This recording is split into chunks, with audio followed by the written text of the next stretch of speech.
Welcome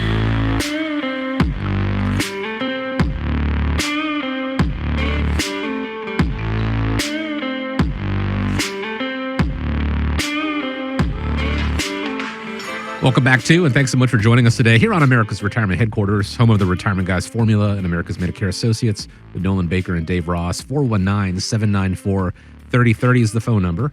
The website's arhq.com. Don't forget, if you missed the first half of the show or you want to catch up on previous editions of the show, all available for you on demand on YouTube, Spotify, Apple Podcasts, wherever you consume your media.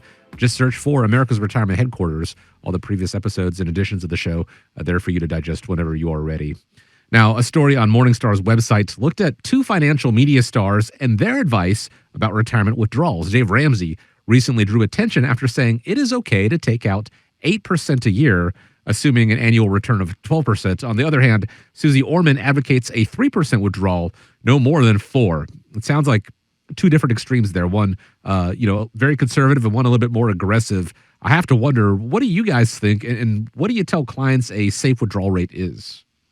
Well, when you're looking at what a safe withdrawal rate in retirement time is, we spent, our entire career working to help people transition from their working years and moving into retirement time. And in fact, we've got a really great video that talks about this. If you Google independent income system, it will really walk you through how we believe that you should position your portfolio to structure it to take withdrawal rates, from your retirement accounts.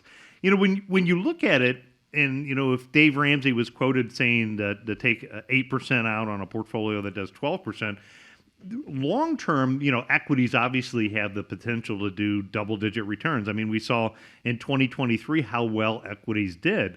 The challenge about that is nobody controls the lottery of the returns of the stock market. So in the previous year, in 2022, when the market was down almost 20%, had you taken that high of a withdrawal rate, not only is your account down 20%, you're forced to sell off your investments while they're losing money.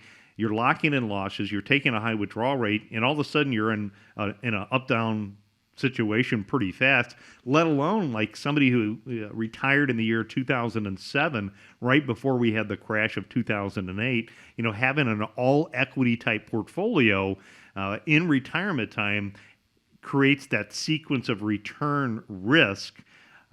Another, I think, advice that I typically will tell people is try to spend your profits, not your principal.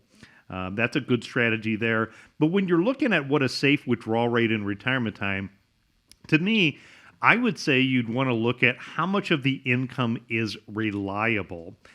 We've been talking on the show for the last year about how high fixed rates are today. Fixed rates are the highest that I have seen them since my children have been born. And if you took a portion of the money and you put it into a fixed rate of return, you can get anything from a money market account all the way to like a 10-year annuity, and the rates are in the 5% range. So if you had something that paid a fixed rate of return, you could take that fixed rate of return and live off of it. There's other annuity features that offer what's called income riders. Depending upon how that income rider is structured, you could utilize that income. In a previous segment, Dave, you and I both talked about the fact of we love dividend-paying stocks as part of a portfolio. If you lived off of those dividend checks and you weren't touching the stock value by selling it, you could live off of the dividend, even if you had bonds in the portfolio, live off of the interest income. To me, I think you want to make sure, in order to have more peace of mind in retirement time, you want to have enough reliable income to cover your minimum monthly income needs. Then your stock market stuff, it can be for the fun stuff. So when you have years like 2023 when the market does great, then you repair the house, you take that extra trip, you take the kids to, that destination vacation that you have. But when you're also taking a withdrawal, the things that you want to do is you want to also leave room for inflation. So if you're earning 7%, maybe don't take all 7. Take a little bit less so you have the ability to give yourself a pay raise for the future. Third, you want to be somewhat flexible. So a lot of times people will move into retirement time and they'll take a set amount of money out on a consistent basis.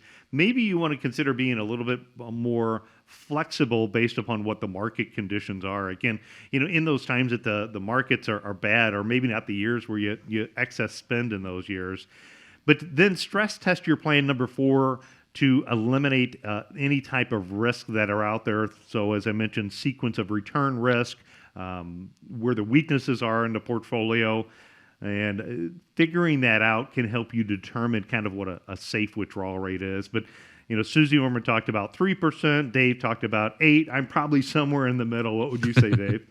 Well, coming back to Ramsey's comment about taking out 8% on a 12% gain. Well, basic fundamentals says that if you can earn 12% every year, your money's going to double every 6 years. Mm-hmm. Well, on the sequencing of returns, I don't know if people remember this, but the tech bubble from like 2000 and 2001, people that were over allocated into the high tech stocks, they lost 50% of their value very, very quickly.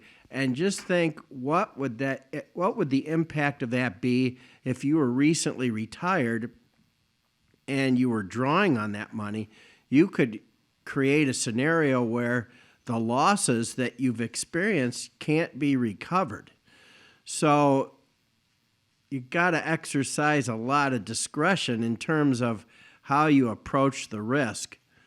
I think it makes sense to have some money available to take some risk when the market presents opportunities, but having a solid return with an inflation piece, if I've got a dividend yield portfolio that's yielding 5%, and I think long-term inflation is 3%, I'm going to have a 2% inflation hedge that's built in there if I'm only drawing out at the 3% level.